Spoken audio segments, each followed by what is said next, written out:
Extra podcast. In this episode, we're going to be looking at what do we call it? The Sony Spider-Verse without Spider-Man? Verse? I don't know what we call it, but we look at those 6 movies, right? The 3 Venom movies, Morbius, Madam Web, and Kraven. So this first half, the first segment here, we're going to look at the first 2 Venom movies and then Morbius, and then in the next segment we'll look at Madam Web, the 3rd Venom movie, and then Kraven. So this was not a series of movies that I was all that interested in doing. I honestly wasn't even planning to watch them at all. And then Madam Web came out, and Madam Web was heralded as being the worst comic book movie of all time, right? And if you know me, you know that I like, if I hear that something is the worst ever, I have to try it. Remember when I was living in Portland, Maine, a friend of mine said that there's a Chinese food place that was the worst Chinese food ever. So I had to try it. And of course, when I did try it, discovered that it wasn't the worst Chinese food ever. It actually wasn't bad. I was really disappointed, right? I mean, it was, decent kind of stuff, it wasn't horrible. But anyway, so I was kind of disappointed that Madam Web was not like one of the worst movies of all time either. But it kind of piqued my interest in the other movies. And I think when Madam Web came out, there were other people that were doing watch parties of the 2 Venom movies, Morbius and Madam Web. And so that kind of piqued my interest as well. And then, of course, my plan was to maybe watch all 4 of them and get ready for when the 3rd Venom movie came out in the theater, and then do Kraven in the theater as well. That didn't end up happening. A big reason why that didn't end up happening was that Venom Let There Be Carnage was... it was in Star's purgatory for a long time, and so I had no way of getting it. And so recently we had a free week of Stars here in Philadelphia on our cable system, so that allowed me to do it. I did Venom Let There Be Carnage. I also did Spider-Man No Way Home and The Island, Michael Jai White film that had been in Star's purgatory for a while, that I was able to kind of watch there. So look for a review for that coming up soon. But that was like, okay, now I can actually do all 6 of them, because I could do Venom and Morbius were on Disney Plus. The 3rd Venom movie and Madam Web were on Netflix. Now I could do Let There Be Carnage on Stars, and then I could do Kraven. I had a $1 rental with Comcast, so that's how I watched Kraven, which is now on Netflix as well. So kind of a roundabout 2-minute way to explain how I got to watching these movies. But it was an interesting experience, I have to say. Watching the 6 of these was really interesting, and I think it's going to be interesting to go into these movies, because I think, especially coming from just having done the 3rd phase of the Marvel Cinematic Universe, where Kevin Feige somehow is able to get 23 movies right the way he does it. These 6 movies are kind of up and down, and part of it is that I think there's just there's really no real direction in where they wanted to go, and we're going to talk a little bit about that, sort of where that happens, how they kind of bounce around from one idea to another. There's no real cohesive tone to these movies as well, and now we're at a place where I don't know that they're the report is that they were abandoning this whole thing after what happened with the Kraven film. But I'm hearing that it's actually not that they're abandoning the whole thing, that I think they want to bring Venom into the MCU with Tom Holland's Spider-Man and abandon the rest of the stuff. That's kind of maybe what they're thinking about doing, which is a little bit different, but it kind of makes sense with how successful Venom was, I guess, compared to the other movies. But anyway, why don't we get stuck in here? We'll do kind of a brief background on how we even got to these movies, and then we'll talk about first Venom, 2nd Venom, and Morbius before we take a break here. You'll get some ads from my books, and then we'll kind of come back after that and finish up with the other 3 films. And one of the things, as we go through these movies, I'm going to talk about maybe ideas that I would have had to make them maybe a little bit better, maybe make this whole thing work a little bit better. But I think, one of the things we'll have to keep in mind as I do that is that, I also kind of think about what Sony was thinking about when they were making those, what their plans were for these movies, and maybe how that shaped some of the decisions they made that ultimately were not the right decisions in a lot of cases. But why don't we get stuck in here? So my understanding is that when they rebooted the Spider-Man movies with the Andrew Garfield ones, that they were planning on doing this sort of this sort of Spider-Man Spider-Verse centered around that character, the Andrew Garfield Spider-Man. So I think we've talked about this before, but after the third Sam Raimi Spider-Man movie, he was going to make a fourth movie. And we're going to talk about this a little bit when we get into Kraven. He was going to have Kraven be the baddie in that movie. And they were actually probably going to have a Venom spin-off movie as well, which we'll talk about in a little bit too. But that movie was delayed. And if you look at the time period between when that third Spider-Man movie comes out, which is '07, and then 2012 is when the new one, The Amazing Spider-Man, the reboot with Andrew Garfield, that's essentially like the whole first phase of the MCU. And the MCU, that first phase, had really changed how comic book movies worked, right? They were no longer these sort of siloed properties where characters were kind of just all within one contained series of films. Now they were connected. They had to be connected. So this made DC have to change course, right? Where they do the Man of Steel. Suddenly their second movie had to be Batman versus Superman, Dawn of Justice. They had to bring in Wonder Woman as well. X-Men, when they make their new X-Men movie, they did Days of Future Past, right? So they could bring in their old X-Men characters with their new ones and sort of, mix those together. So, it had changed how comic book movies worked. And so in that window, that period of time, it's interesting because in that delay, when they decided to pivot from the Sam Raimi Spider-Man movies to doing these new ones, that new Andrew Garfield Spider-Man movies, those movies felt like the old kind of comic book movies, right? Now, maybe the best way to think of this is sort of that Batman paradigm for how to make comic book movies. The Tim Burton's Batman, where you make a movie, you establish one baddie from the rogues gallery, kill him off, go into another movie, establish new villains from the rogues gallery, kill them off, or maybe have them disappear.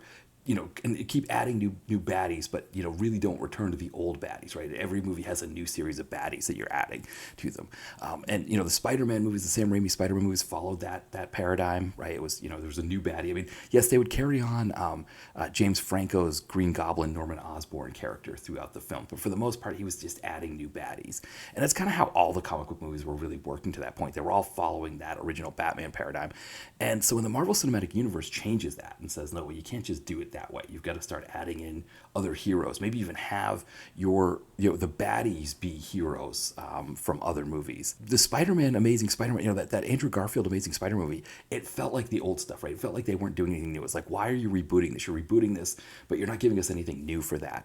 So it's probably only a matter of time before that started to fall off anyway.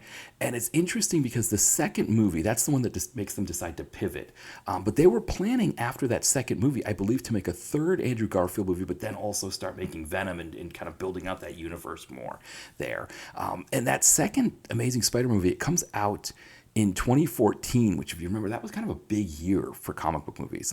So if you remember, we had Captain America Winter Soldier, we had X-Men Days of Future Past, of course we had Amazing Spider-Man 2, and then we also had Guardians of the Galaxy, right? A sleeper one that nobody was expecting to do as well as it did. And all four of those movies all earned between $700 and $775 million. So they all do about the same. But the difference is, of course, is that an Amazing Spider-Man movie cost $15 million more than, say, X-Men Days of Future Past, and about $70 million more than the two Marvel Cinematic Universe movies. So with what they were paying, I think they were disappointed in what that one looked like. And so that's when they start having talks with Marvel about bringing a new Spider-Man into the Marvel Cinematic Universe and sort of collaborating together.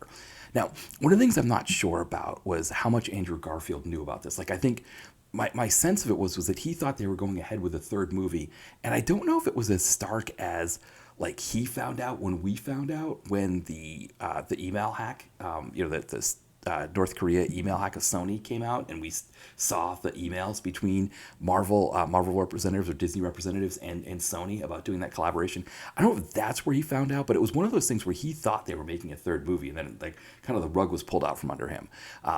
And so then, so they go ahead with these movies with Tom Holland in them. But I think from Sony's sense of it, when they went forward with that Venom movie that they were going to make as part of the Andrew Garfield Sony Spider-Man universe, when they go ahead with that on after the fact, the sense of it that I got was that they thought that Tom Hardy Venom was going to be part of the MCU, and that their own Sony Spider-Man projects were going to be part of the MCU. And then I don't know if they realized it as they were making that first Venom movie, or maybe, after it was done or whatever, but Kevin Feige had no interest in that. He did not want any of those Sony movies to be part of the MCU. And so they go ahead and they make that first Venom movie, and then I think they were ready to pull the plug. Sony, I say. So they make the first Venom movie, and then there's the two Spider-Man movies that come out. And I think after that, they were ready to be done with having Tom Holland as part of the MCU and Spider-Man be part of the MCU. But I don't know. One of the things I'd read was that Tom Holland had kind of brought Disney and Sony together to kind of renegotiate that deal. But either way, they come together and renegotiate that deal after that second Spider-Man movie, the one that comes after Endgame, that does really well in the theater.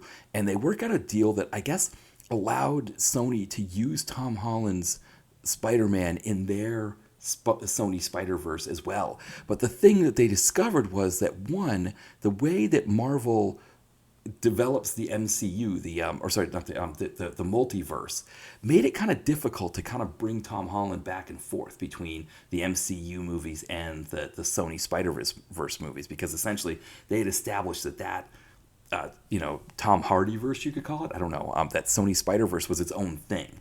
So that was the first thing. But the other thing I think they realized was if we put Tom Holland in a bunch of our movies, it's going to water down the effect that they have for the MCU movies. And those MCU movies are kind of where the money's at. And so I think now the plan is that they're going to pivot again to sort of going all in on that MCU stuff and maybe bringing some of these characters like the Tom Hardy Venom over there. But in the meantime, right, that's, this is kind of what ends up happening with this Sony Spider-Verse, that it's one of those things where they thought it was going to be part of the MCU. It wasn't. They could establish it on their own. Looks like they can't. So now they're pivoting to this kind of third thing of let's bring some of them like Tom Hardy into the MCU and kind of go from there. So I don't know. We'll kind of see what happens. But why don't we get stuck in on the first of these movies, the Venom movie? And Venom is an interesting character because he's one of these anti-heroes that emerges in the late 80s, early 90s, kind of similar to Deadpool, where he becomes a fan favorite. So I started collecting in the mid to late 80s. I probably right around the time that Venom was invented as a character, and I don't necessarily remember his first appearance, but I remember him kind of being a big deal at that time. I mean, you're talking about that is the Todd McFarlane run that he had on Amazing Spider-Man, and then later, of course, they give him his own book that's just called Spider-Man, hoping that will keep him happy. And of course, he isn't happy because he felt like a lot of these creations that he's making were making Marvel a lot of money, and he wasn't seeing that, so he goes and forms Image with a bunch of other major creatives at that time, and creates Spawn, and he's still with Image at this point. But that run that he has though at the end of the 80s on Spider-Man, at that time, Chris Claremont's X-Men are really kind of making that X-Men franchise probably the biggest for Marvel, or it would have been the biggest, I think, if Todd McFarlane hadn't done such a great job with Spider-Man at that time. He essentially keeps Spider-Man as the number one property for Marvel. He's the one that kind of keeps it ahead of Chris Claremont's X-Men. But I mean, that X-Men, they're right there at that point. And I think if it wasn't for what Todd McFarlane was doing with Spider-Man in the late 80s there, it probably would have been passed by the X-Men, right? The X-Men would have been the number one property that Marvel had. But one of the big reasons why Spider-Man does so well in this period is Venom, the creation of Venom. And so Venom was co-created by McFarlane and David Michelinie. So it comes out in 1988. It's actually the 300th issue of Amazing Spider-Man. So I probably would have been collecting maybe a little bit after that. That would have been, would have been right around the time that I maybe would have been starting kind of the late 80s period there. But I mean, he is one of the most popular characters at that time. I mean, he was the most popular villain, and he ends up transitioning to an anti-hero in the early 90s when Carnage comes into play, which we'll talk about with the second movie. And when they kind of transition him into that anti-hero, he does it in that series where they fight off Carnage. He helps Spider-Man fight Carnage and then becomes that anti-hero. His first book is Lethal Protector. I remember that was like a mini series. Part of what got me out of collecting comics at that time, that was one of those deals where it was like, because it was the first issue, even though it was the first issue of a mini series, it had to cost $3. It had to be a hologram reverse cover or whatever, instead of just being the normal $1.25 that they cost at that time. And so I was getting priced out. My $10 allowance for 12-year-old Matt was not really going much much further. It wasn't going far enough to be able to cover all those special edition issues that Marvel kept putting out. And I think ultimately leads to Marvel being bankrupt, right? Because the bubble bursts on the whole comic book speculation thing. And, they were as bad a part of it as anybody with how much they were inflating the prices of their books. But that was kind of Venom's coming out as an anti-hero. And again, he's one of the most popular characters at that time. And so there was talk about making a movie with him, with Dolph Lundgren playing Eddie Brock, which would have made sense because Eddie Brock's character in the comic books, he's a tall, blonde, muscle-bound guy. So Dolph would have been perfect for that. But that adaptation doesn't go anywhere. So he kind of sits until, as we know, Spider-Man 3, the Sam Raimi Spider-Man third movie, where Topher Grace plays Eddie Brock in that one. I think even though he doesn't look the part of Eddie Brock from the comics, I think what Sam Raimi was going for there of having him, sort of this duality thing with Tobey Maguire, where they kind of look similar, so it kind of played into that better. But again, there was a thought that they were going to maybe have a solo Venom movie after Sam Raimi's third movie. And I don't know if it would have maybe come after the fourth movie. If they'd been able to get the fourth movie out successfully, then they would have done the Venom. I don't know if that also would have been Topher Grace or if it would have been somebody else playing Eddie Brock. I'm not sure exactly, but there was plans at that time to make a solo Venom movie. And then, this movie that we finally do get, there was the original plan was that this was going to be part of the Andrew Garfield universe. And then, I guess, again, they thought it would be part of the MCU, and they kind of find out that Kevin Feige had no interest in that, so it ends up being more of a standalone thing. It comes out in that window we talked about before between Infinity War and Endgame, where a lot of comic book movies were doing really well. So this one makes $850 million. I don't think it's really worth that much money. It's probably, a $600 million movie. It's good enough, right? It's a good enough movie. So it kind of does what you need it to do, but I don't think what it made, I don't think it was going to make that much otherwise, but because it's sandwiched in that period there. Again, we have other movies that do even better, right? We have Captain Marvel that does even better. We have Aquaman that does even better. The only one we've talked about that doesn't do as well is Deadpool, the second Deadpool movie. That's because I think it comes out too soon after Infinity War. If it maybe comes out a month or two later, maybe that one is pushing the 900 million number. So this movie, though, does that well. And, I think watching it, when it came out at the time, I had no interest in it. I didn't want to see a standalone Venom movie. That wasn't really anything that was interesting me. Now, of course, that I knew that it was technically a part of this universe of 6 movies, I was more interested in seeing what it was like. I think the few things that work for it, I think first off, Tom Hardy. I think we saw from the first 3 phases of the MCU that you gotta have big stars playing these roles, and Tom Hardy does a really great job as Eddie Brock. Again, he doesn't look the part as much either, but he's a movie star, right? And he gives you the movie star vibe that you want from something like this. So that really works there. Spiro Rosatos is action director, and I think Darren Prescott worked with him on this as well. You get some really great inspired kind of like chase sequences and action sequences that incorporate the Venom technology or the Venom, I don't know, the CGI using, Venom's powers or whatever. The car chase sequence where Venom is like using his symbiotic tentacles to pull things apart and move things aside. It's like the best. It's like the best of Fast and the Furious, Spiro Rosatos kind of stuff with comic book kinds of things. So it really, really, really good stuff there. And if Spiro Rosatos is action director, there's going to be a floor to your movie, right? It's we know that from the stuff that he's done in the past. And again, this movie definitely has that high floor because he's in on it. So I like that as well. Riz Ahmed as the baddie, he plays a beautifully smarmy billionaire, and I think it's one of those things we don't get enough of in modern films is the depiction of the smarmy billionaire. And I think it's part of the problem with our society is we have this lionization of billionaires. We act like they're these great people when they're hoarding wealth so that other people can starve, and it's not a great thing.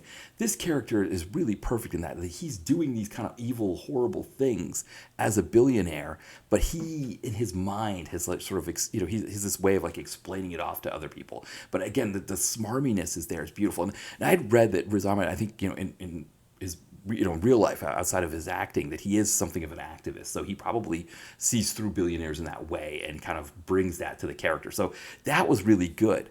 Now, on the other hand, I think, the Riot character, that the symbiote that he becomes as the baddie, that's kind of more of an afterthought. And I think that's where this movie starts to fall apart a bit, is that the stuff between him, the fight between Riot and Venom is an afterthought.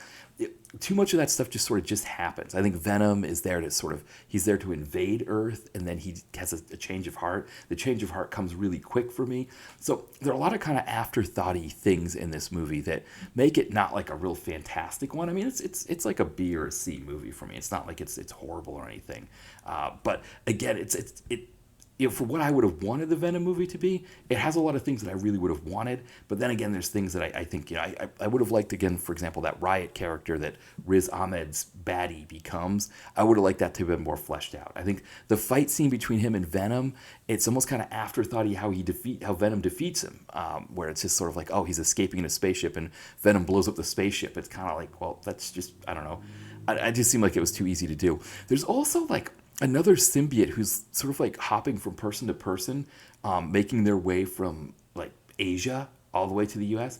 We never really find out what happens with that symbiote. It's just sort of there, and just nothing ever really happens with it. So some really kind of weird decisions there on things that I don't know, for me, keeps this thing from being like one of the best, or being, I don't know, kind of higher on my list of comic book movies. But again, for the budget that it had, and for what it turns in, again, like, I think even if you take away, like, if you subtract like 200 million from this, or 250 million from this, and say that, okay, 200 to 250 million of that gross is due to being, in between Infinity War and Endgame, where all comic book movies were getting a bump for that, I still think 600 million for this movie is still a good number on its budget and what it was able to do. So they kind of come out of the gate with a solid movie here. And I think that's also from Sony's standpoint, when they find out, okay, we're not going to be part of the MCU, we still got to do something, right? You got to do something more here with Venom, because this did so well, right, that they had to get this second movie. So yeah, so maybe this is a good place for us to kind of end our conversation on Venom and then get into Venom: Let There Be Carnage.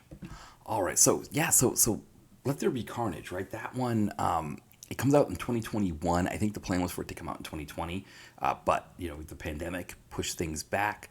It is, I would say, out of the again, out of these post-pandemic movies, until Far From Home, I think this was the best performing movie post-pandemic. It made like 600 million, something like that, in the theater.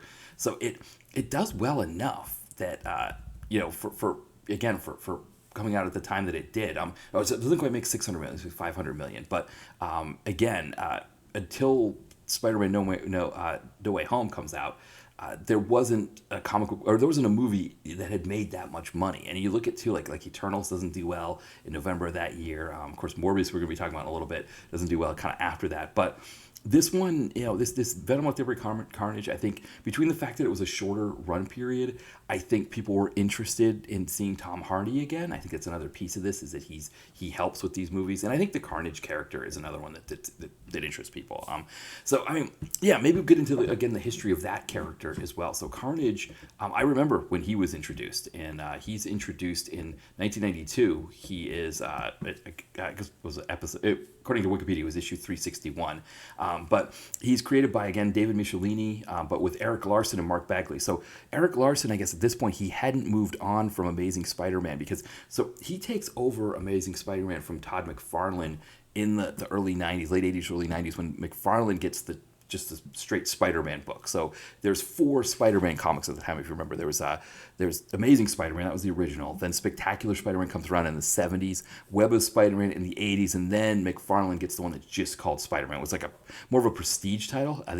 The issues cost $1.75 as opposed to, it was $1 at that time, and then it moved up to $1.25, so they were more expensive. There's that iconic cover for the first one where he fights the lizard, but I've seen kids wearing shirts with that cover on it. But when he moves over to that book, Eric Larson takes over on Amazing Spider-Man. He has a really good run there before he goes over to Image and creates Savage Dragon, right? He's Savage Garden, but Savage Dragon. And I guess he went over a little bit later to Image. I guess he left left for Image. I was thinking he was a founding member, but maybe not. Maybe he stuck around because 92 seems about the time that Image would have been forming. So anyway, so they create Carnage, and Carnage is sort of like an offspring of Venom. In the comic books, the way it worked was that Eddie Brock was in prison, and Cletus Cassidy, a serial killer, it was a cellmate of his or next door or whatever, and some of the Venom like goo or whatever, the symbiote, leaves him and gets into Cletus Cassidy, and he forms Carnage, and he breaks out, and he's like, as a symbiote, like he's a lot tougher to kill. But also, this is how Venom transitions into being an anti-hero, because Spider-Man can't defeat Carnage himself. If you look at some of the comic book issues at that time, there were a lot of heroes that were fighting Carnage. You had like Iron Fist and Deathlock. So it wasn't Captain America, I think, was involved as well, which of course none of those were available, right, to Sony. They can't use any of those characters. They could just use Venom, for fighting Carnage. But they also had, my understanding is they have 900 Spider-Man characters at their disposal, so it's not like it had to just be Venom. But yeah, and I think maybe that's where we'll go with this. Is first I'll talk about the movie itself, but also where I would have taken this thing, because this is a 90-minute movie. It's another self-contained Venom movie with where no other characters are involved. I mean, there is a stinger at the end that teases the multiverse that we're going to be getting in the upcoming Spider-Man Far From Home film. So you get that little bit of a tease of like, there's this multiverse thing that's going to be happening. But that's about it. Otherwise, this thing is pretty self-contained.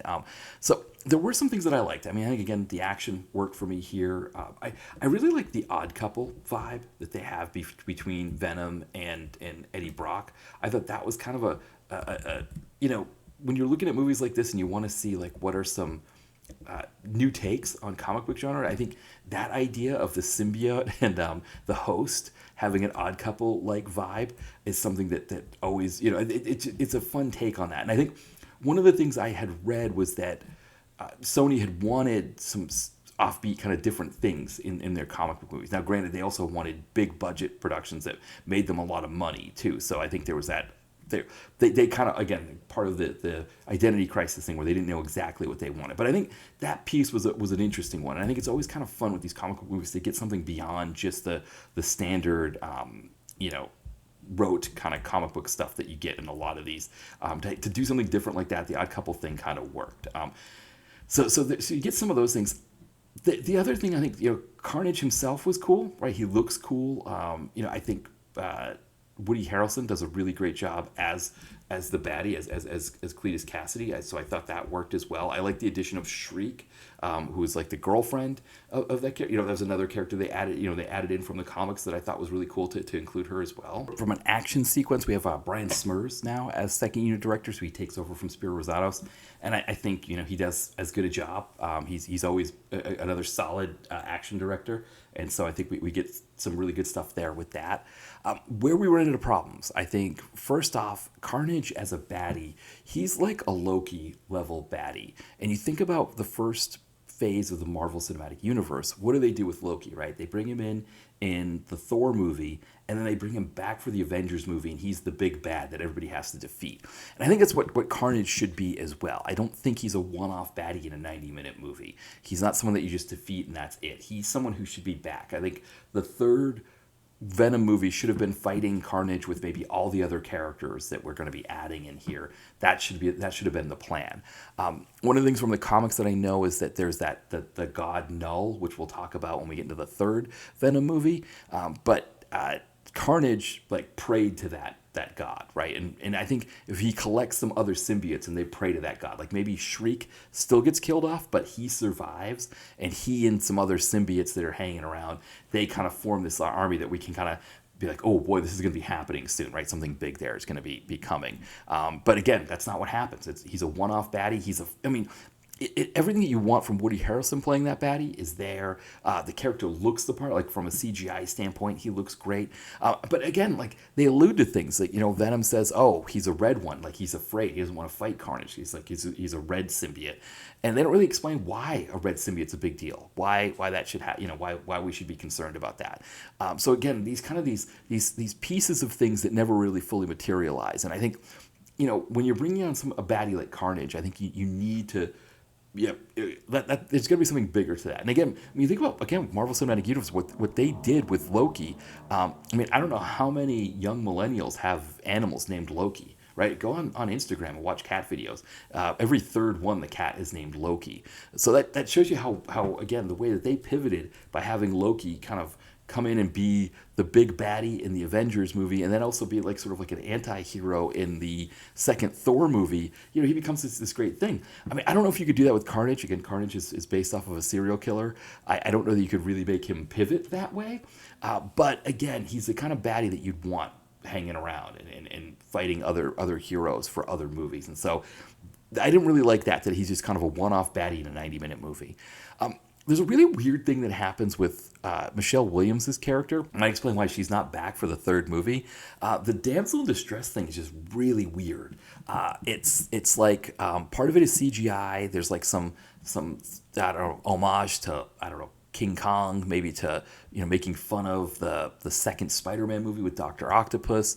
But like her character is like, I don't know, she's supposed to be like bound and gagged, I guess, but then she's like squealing and making noises, and because part of it is CGI, it's maybe like her on a soundstage doing the noises. It's just really weird, and it's the kind of thing that like you would expect maybe from an Emmett Furla Oasis movie, but you wouldn't expect it in a big Hollywood movie. And I don't know what they were going for there. I don't know if they were trying to make it tongue-in-cheek, and they thought, okay, let's be goofy with this. We'll kind of make fun of the whole damsel in distress trope. But it doesn't come off that way, right? It comes off as like some hokey, tacked-on thing. And I don't even know that it was necessary for her to be a damsel in distress. I don't even know that we needed it. So it was just really weird, just tonally. It just, none of it, I don't know, it just seemed like an odd thing to be putting in that movie. And I wonder if she looked at it too, and she was like, I can't believe I'm doing this. Like maybe while she's like sitting there at the sound stage, right, with like, you know, like the microphone with the screen in front of it and the headphones on. It's like, okay, so you want me to squeal some more here? Okay, I'll do some more squeals here. Yeah, it probably wasn't, you know, I'm sure that the check that she cashed was nice enough for it, but otherwise, yeah, it just was weird. So as a movie, you know, again, it's I don't know. You know, it's interesting because usually you want that second movie to be the better of the movies, and I would say this is not. You know, it's a step down from the first movie for sure, and it really shouldn't have been. When you consider you're bringing in Carnage as your baddie, it should definitely be a step up. This thing should be another level. Now, again, the pandemic may have affected some of it. I know there were some reshoots that had to be done, so I don't know if maybe that's why we only have a 90-minute movie and why it's not quite the level that it should be. But that's not going to bode well for your series of Sony Spider-Verse movies, right? If your second movie out of the gate is an afterthought. Now, granted, you could look back at the MCU and say the same thing. Right, that the second that Incredible Hulk movie is also kind of lackluster. But I think I don't know, I was going to say if I do the Pepsi challenge, I think I do like Let There Be Carnage better than that second Incredible Hulk movie. So it's not the worst thing in the world, but I think there's other things they could have done. And I think this is maybe where it gets into where I start thinking about where they could have expanded this universe more already. You know, so with this second movie, I think you need to start bringing in more Spider-Verse characters. I think, for example, Sydney Sweeney's Spider-Woman character, you could have her in this. Now, maybe it wouldn't be Sydney Sweeney because she would have been young, and also, you know, this is before Anyone But You, and she'd kind of blown up. So, you know, maybe it's somebody like Melissa Benoist from Supergirl. Maybe she's playing Spider-Woman. But I think you introduce that character, and she's helping Venom fight Carnage, because Carnage should be too difficult for Venom to fight by himself. But if you've got another Spider-Verse character helping him, and again, maybe they don't fully defeat Carnage, they defeat him enough that he goes away and he has to escape or whatever, but you know, they kind of vanquish him, but they don't kill him. But now you've established a new character that can either lead her own movies or at least be a part of other ones. I think you also need to introduce somebody in this movie, if you know you're going to make this Morbius movie, which my understanding of the Morbius movie is that it's possible that maybe Morbius was supposed to come out before this one and not after it. But either way, there should have been a thought of like creating a character that you're going to link. And if you know, for example, if you know Morbius is coming out after this one, if you figured that out, maybe you bring in somebody in a post-credit sequence in this, maybe someone like Black Cat or somebody like that you can then bring into the Morbius movie, so there's some sort of connection between those films, because that's the other piece of it. There's really no connection other than Morbius saying, I'm Venom, as a joke in that movie. And I think that would have built some anticipation to another movie. Now, granted, this movie doesn't do as well as they would have wanted it to, but it does well enough in that post-pandemic period that there should have been some momentum building into the Morbius film that we just don't get at all. So, but that's me. Of course, that's going to change the tenor of like what Madam Web would be, right? I don't think you make Madam Web the same movie if you're bringing in Spider-Woman in this film here. And I don't know if there's other characters maybe you could have used, but I feel like she would have been a perfect one. That she gets her powers early in the movie, and she shows up in San Francisco to find out what's going on with Venom, and then she ends up helping him save the day. I think that would have been a really cool idea. I think, again, you start building out this universe more with more characters, because again, the Marvel Cinematic Universe has laid down the gauntlet. They've explained that you can't just have these movies be self-contained like this. And so this movie, it wasn't enough just to have a post-credit sequence where he gets zapped into the MCU. You needed more already. And I think that would have been a great way to do it, is to have her. And again, I don't know if maybe you have like a baddie like Tombstone or Mr. Negative or somebody like that you then can have show up in Morbius in New York City. Or if it's, like Black Cat, who's like a thief or something like that. Because, I mean, in Morbius, you've got the rich character. Maybe she breaks into his house or something. I'm not sure exactly what it would have been. But I think, again, something that can kind of be a connecting thread to get us into Morbius. So, anyway, that's where we're at here. So now we've got two movies, two pretty solid enough Venom movies. And now we know we've got Morbius coming in early 2022, the big flop that was Morbius. So yeah, before we get into that, I guess we'll do a little background on Morbius. So Morbius, his first appearance is in 1971. Again, he's a character that I remember from collecting the comics. He was, by the time I was collecting, he had moved beyond just Spider-Man, and he was in other books as well. He, again, is also an anti-hero character, so he fits perfectly with what they were doing with Venom as an anti-hero. So he would be a perfect one to team up with Venom if that's where you're going to go. And again, maybe, I don't know, they could have had a Tom Hardy post-credit sequence here with Morbius. But now, before we get into the movie itself, as we kind of, look at the sort of this history of Morbius in movies. Of course, this is his first live action appearance, but there were opportunities to use him before. One of the interesting ones for me, this was not something that was ever officially discussed, but when you look at the Spider-Man TV show of the late 70s, one of the reasons why they said they didn't use his villains gallery, as they felt like, or his rogues gallery, is that it would have been too expensive, right? Dr. Octopus, the Lizard, Vulture, Green Goblin, they all would have been too expensive. It's not like with Batman, where with Batman you just dress the Joker up and you paint over Cesar Romero's mustache with white paint, and you've got a Joker, right, with green hair. It was a little bit harder to do that. But Morbius is one that they could have actually. I mean, think about how many times Christopher Lee played Dracula in Hammer films, right? I mean, you're going to tell me that from a budget standpoint, you couldn't have had Morbius show up in a movie or an episode or two here or there. And I mean, I guess yes, from a makeup standpoint, it might have been expensive to make him look like a vampire the way he looked in the comic books, but I think they could have had Morbius in those. And again, they just didn't bother, because again, they didn't use any of the rogues gallery. I think when we get to Kraven even more so was an egregious miss on that show by not having him in there. But anyway, so the first time we get a sense that Morbius could have been a character in a Marvel movie is the first Blade movie. He was supposed to appear at the end of the first Blade movie. He was supposed to be teased. Actually, I think Stephen Norrington, the director, I think he actually filmed a scene with Blade. But then he found out from Marvel that no, you can't use Morbius. Morbius we want to do our own thing. I think they sold the rights to Morbius to United Artists, who I believe United Artists did the Punisher movie. So they were going to do a Morbius movie as well. They don't end up making that happen. And then when Sony buys the rights to, again, I think it's like 900 characters. Morbius is one of those characters. Now, I don't know if there's any plans to make a Morbius movie before the one that we actually get. I don't know if there's a plan to have him as a baddie in any of the Sam Raimi movies or in the Andrew Garfield films, but no, I think, when they make the first Venom movie, I think that's maybe when they start looking at doing Morbius and making that film. They get Jared Leto involved. He's on board as the baddie. Matt Smith is the baddie. Jared Leto is the hero. I also get Jared Harris, who I'm a fan of. Love him not only in Mad Men, but what was the movie Happiness that he did? I don't know if you've ever seen Happiness, the Todd Solondz movie. It's a little bit rough. Some of the themes in that movie are a bit much. But Jared Harris plays this Russian guy, and one of the characters in the movie, she's teaching English as a second language, and he's one of her students. And there's this really fantastic scene where he's trying to woo her, and he's at her apartment, and he picks up her guitar, and he starts singing "You Light Up My Life" in that Russian accent. It's one of my favorite scenes in a movie, any movie ever. So I love Jared Harris for that. So he's in this movie as well.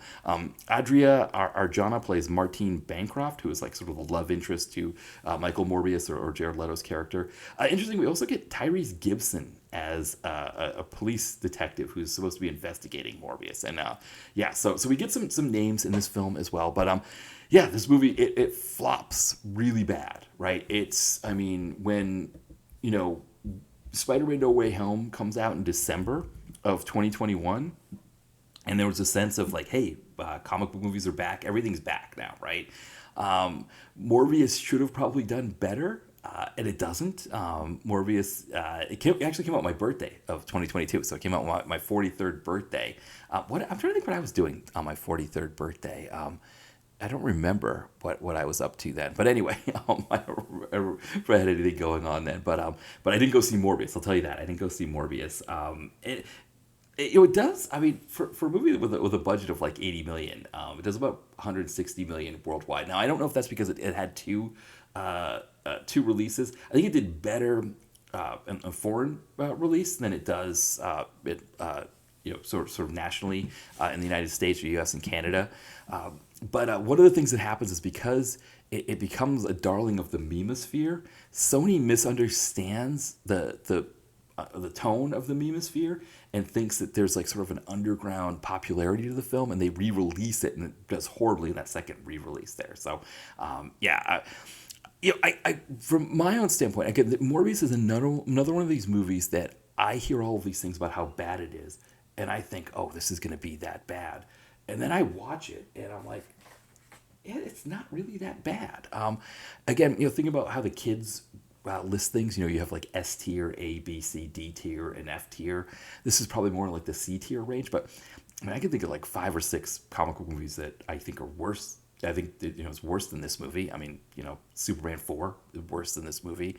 Catwoman, Elektra, those are worse than this. That Fantastic Four reboot, definitely worse than this. So there's definitely ones that are worse than Morbius. It's not that bad. But would I take the Pepsi challenge with Morbius in anything from the first 3 phases of the Marvel Cinematic Universe? I don't think so. I mean, I don't think even like Thor, the second Thor movie, or The Incredible Hulk, I don't think Morbius, I definitely would take Morbius over that Ang Lee Hulk, which always pains me to say that because I love Ang Lee as a director overall. But yeah, I would definitely take Morbius over that one. So what works and what doesn't work with Morbius? I think the thing that works, I think Leto works surprisingly, which I say surprisingly, I'm not the biggest Leto fan. And I don't know if it's necessarily Leto's fault. Maybe it is. I think his character of Jordan Catalano on My So-Called Life, I just was not a fan of that. And I think it's always just colored how I feel about him. But I also think, too, amongst comic book movies fans, they don't like his Joker, especially DC fans. They don't like his Joker at all. And so I think what Sony might have been thinking that they were going to get by casting Jared Leto, from a comic book fan standpoint, they weren't getting, right? Comic book fans were not interested in seeing Leto in something. And so then you're getting like Apple TV fans who liked him doing, playing the WeWork guy or whatever. Those aren't people that are going to make it out opening weekend to go see Morbius, right? Those are people that will watch Morbius on Netflix and get a kick out of it. That's kind of more what that audience is. So I think that's part of the problem, is that Leto does a good enough job here. I like what he does, but is he the kind of guy that you want anchoring a big budget, comic book movie that's supposed to pull in a bunch of money? I don't know, because I don't know if the audience is there for Leto doing something like that, unfortunately. From a story standpoint, there are parts of it that really work. I like Matt Smith's character as the baddie, and sort of the duality of like whether Morbius comes up with a cure for his disease or if it's a curse.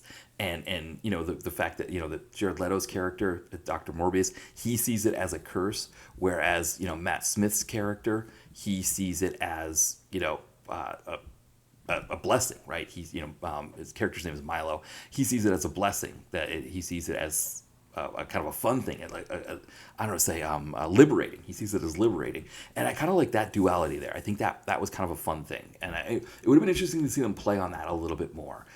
But a movie like this, it didn't have the scope to play on that kind of thing more. Unfortunately, it didn't have places that could go enough with that. It's like by the time we find out that Matt Smith has the Morbius power, you know, that he's also has the power too, you know, we're kind of hitting the home stretch here in the last 45 minutes, and we got to kind of wrap this thing up, unfortunately.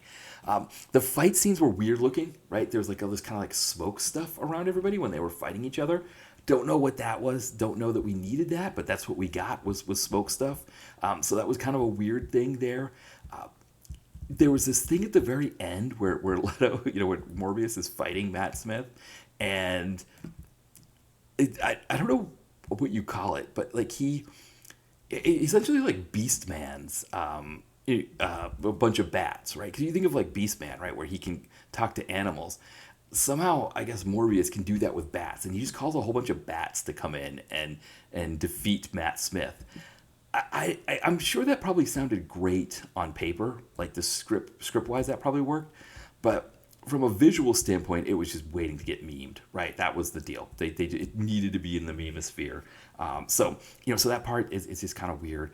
The other thing that's interesting is that you get this I don't know what this like post credit sequence where you have Michael Keaton's Vulture character from the first Spider-Man, you know, MCU movie, right? I'm trying to think of the name of it. It was Homecoming, was that what it was?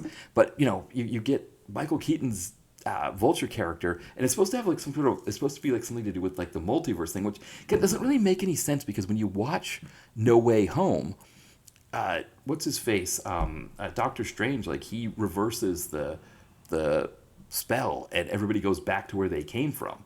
And so why doesn't Michael Keaton go back to where he came from? It's like he's stuck in this, you know, Sony Spider-Verse place.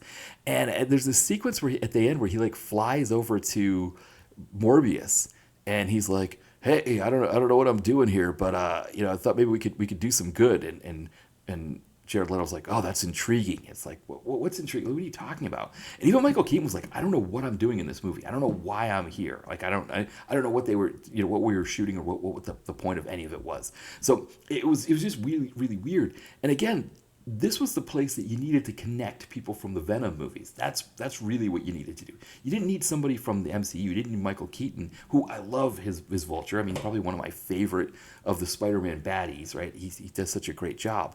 But you needed somebody from one of the Venom movies to show up and be like, "Hey, Jared Leto, let's go do some Venom stuff," you know? So you have that happen there. I mean, Tyrese Gibson, you know, and Al Madrigal, they play these police detectives, agents, whatever it is, who are like following Morbius, right? They end up arresting him at one point and he's in jail and they're questioning and all this stuff. They don't really do much beyond that. We don't really know what their purpose is, right? There's no thing where like they kind of come in and cause issues, you know. It's not like yeah, it's just, again, they're just there as well. It's kind of a weird thing. So there's a lot of these like kind of half-written pieces throughout the movie, and you know, you'd think that would be enough probably for me to call it like a D or an F movie, but there's enough good in it that I can call it a C. And so then I guess you get to this point of like, okay, well, why does it have the reputation that it has? And I think it has that for two reasons. I think the first is Jared Leto. I think there's a Schadenfreude element surrounding him where people just love the idea of him having a failure. So I think that people needed this to be bad just for that Schadenfreude element. So that's the first piece.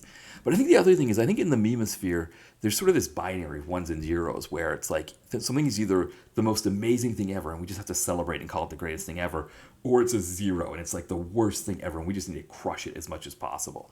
And I think people needed Morbius to be worse than it was so they could memosphere it. Right? They could just meme it up as much as possible. And again, with the Schadenfreude element reinforcing that, I think that's what happened to this movie. And, you know, I'm hoping it gets a second life. Like I know it's on Disney Plus and it's on Max. It's not on Netflix anymore. Hopefully at some point Sony will get it onto Netflix, and hopefully it kind of has a second life the way that Madam Web has, because there are some fun aspects to this movie.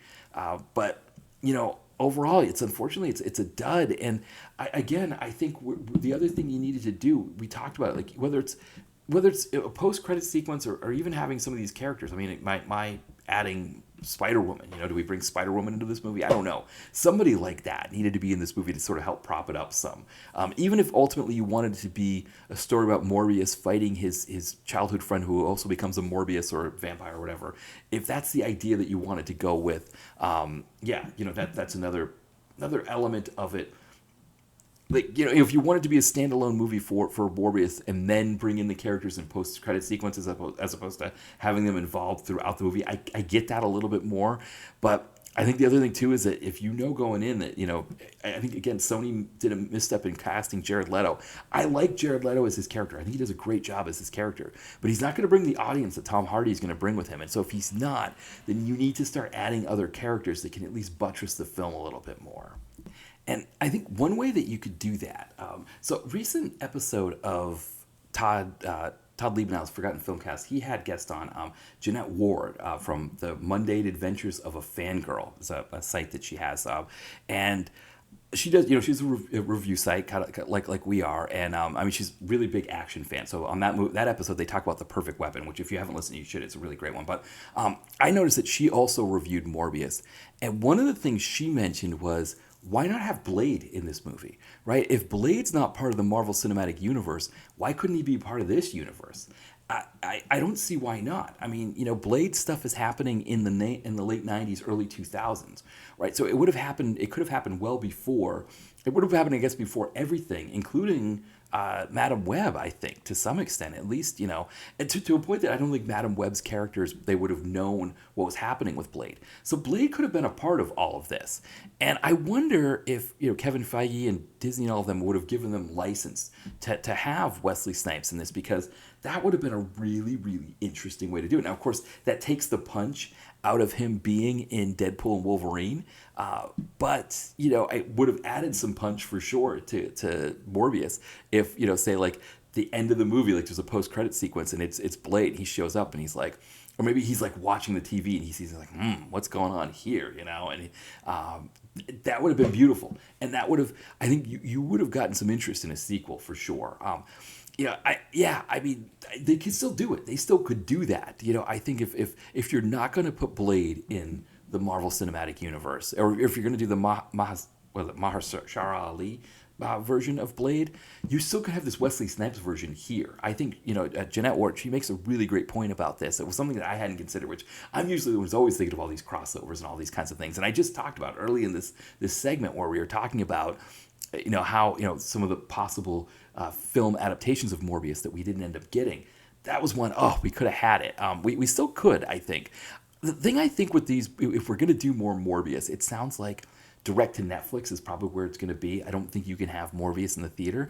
But with the kind of budgets that Netflix throws at movie, I mean, this movie here, right, this one we're talking about, it costs, for some reason they gave two numbers. They gave between 75 and 83 million. I don't know why the numbers look like that, but Netflix could bankroll a $100 million movie that has Jared Leto and Wesley Snipes in it. I think they could easily do that. And that would be a huge, huge coup for them if they had that. And I think if they were able to get the rest of the Sony Spider-Verse movies on their platform. So right now, as far as I know, they just have Madam Web, the third Venom movie, and Kraven. But, once Let There Be Carnage is done on Stars, right? It's out of Stars Purgatory. They could get that on there. I mean, this could be an interesting line, that maybe they take Venom and they put Venom in the MCU, but then these other characters, maybe they're direct to Netflix movies. I think Netflix, I think that could work, and I think this would be a really great place to start. Morbius 2 with Wesley Snipes fighting Jared Leto. Try to make it happen somehow, Netflix. That's what you got to do. So, but I got to give credit to Jeanette Ward for that, because I didn't think of that. That was her idea. So, but yeah.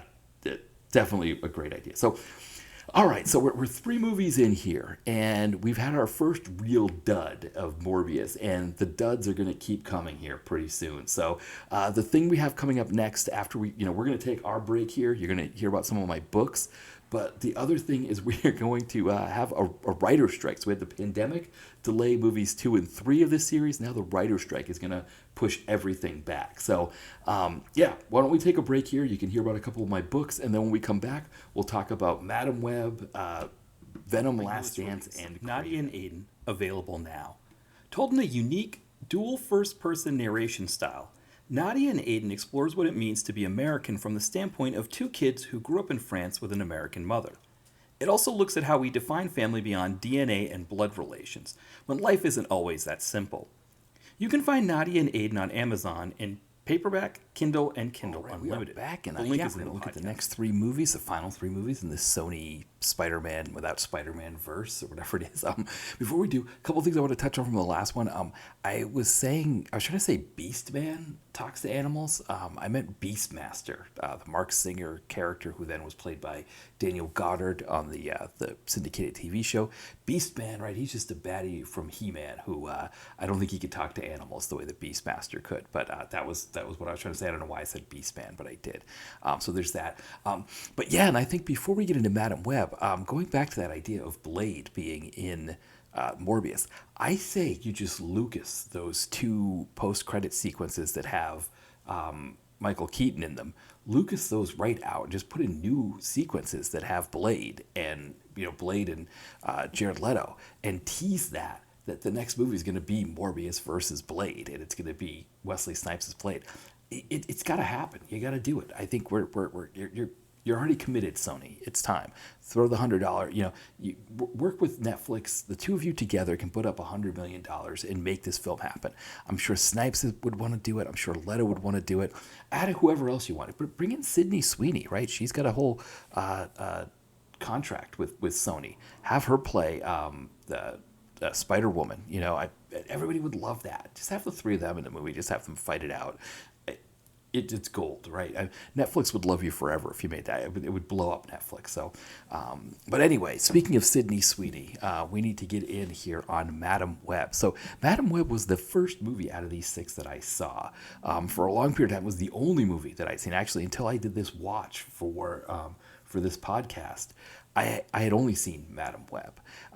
And Madam Web is an interesting one. Now, I did talk about it on a previous DTVC Extra episode. It was just sort of like a one-off segment.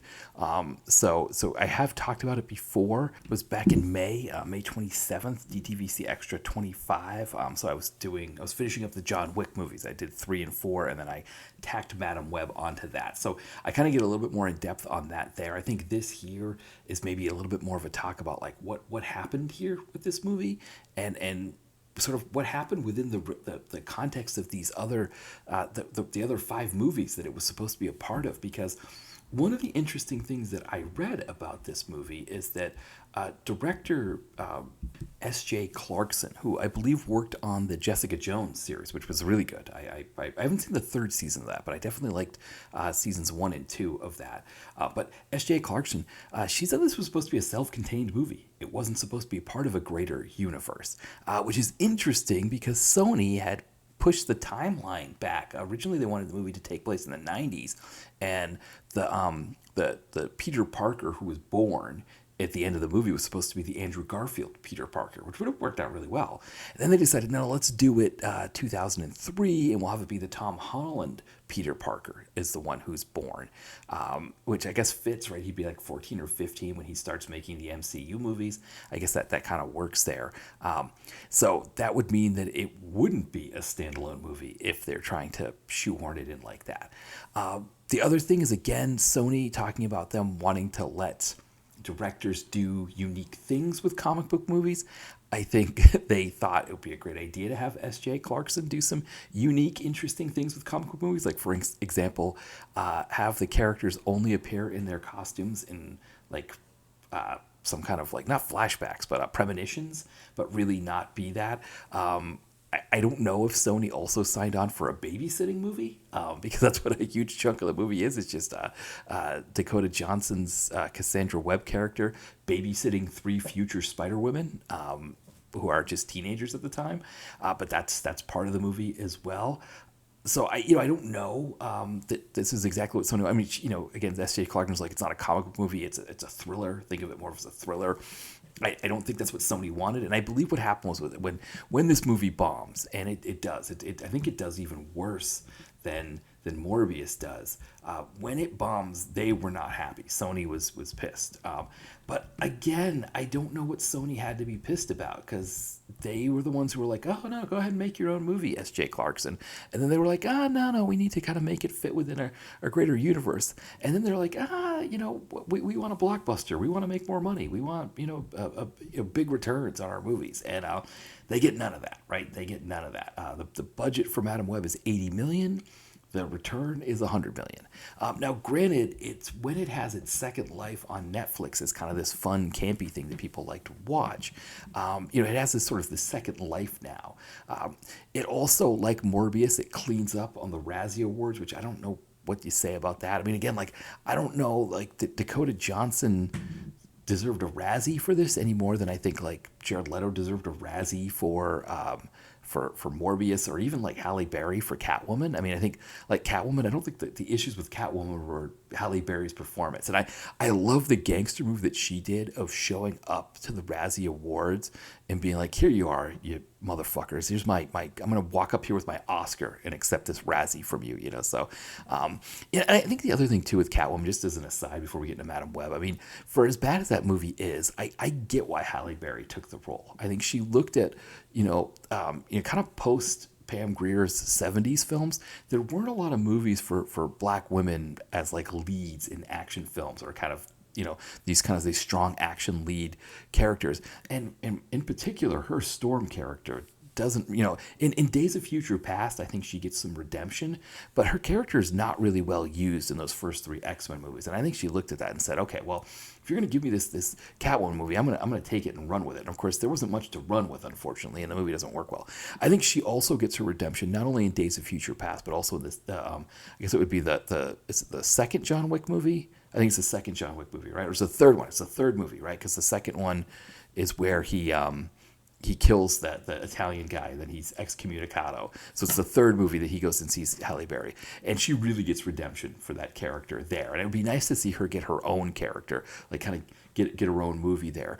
But in that sense, I got why she did Catwoman, and I don't blame that movie on her. And I also think that Catwoman character, there are parts of her character that are better done than her Storm character in the X-Men movie. So yeah, I mean, I know she definitely didn't deserve a Razzie for it. And good for her to go to the Razzie Awards and take her Oscar with her when she accepted. I don't know if Jared Leto did the same thing. I don't know if he accepted his Oscar, his Razzie, but he also is one of those exalted persons who has an Oscar and a Razzie as well. But anyway. So both of these movies, Morbius and Madam Web, clean up at the Razzies. And again, it's another movie that I look at, I'm like, it's not that bad, And in fact, it's a lot of fun.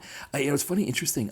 Ty from Comeuppance, who's on our podcast a lot, he really liked Madam Web to the point that it ended up being his highest rated movie for the movies he watched in 2024, which I think that gives you a better sense maybe of where we come from when it comes to these movies.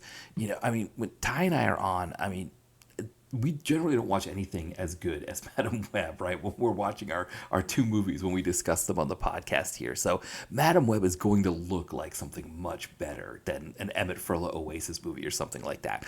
I mean, the other thing with Madam Web is Darren Prescott is the action director for this movie. And so again, similar to Spiro Rosato's, Darren Prescott's going to give you a floor that's going to make you can't have a movie be a worst movie of all time if Darren Prescott is the action director. I mean, that sequence where Dakota Johnson's character, Madam Web or Cassandra Webb, when she drives the ambulance through the billboard to try to to hit Tahar Rahim's character there. I mean, that's straight out of PM. That's the sweeper. Might as well be C. Thomas Howell driving that ambulance there. Just absolute beautiful stuff. I can't hate a movie that has that kind of beauty in it. But by the same token, there's a lot going wrong in this movie. I mean, the Madam Web character, how do you center a movie around Madam Web? She's the only character. She's the only lead, I think, for any comic book movie, not just Marvel movies. I mean, definitely for Marvel movies, but I think even for DC and some of the other ones.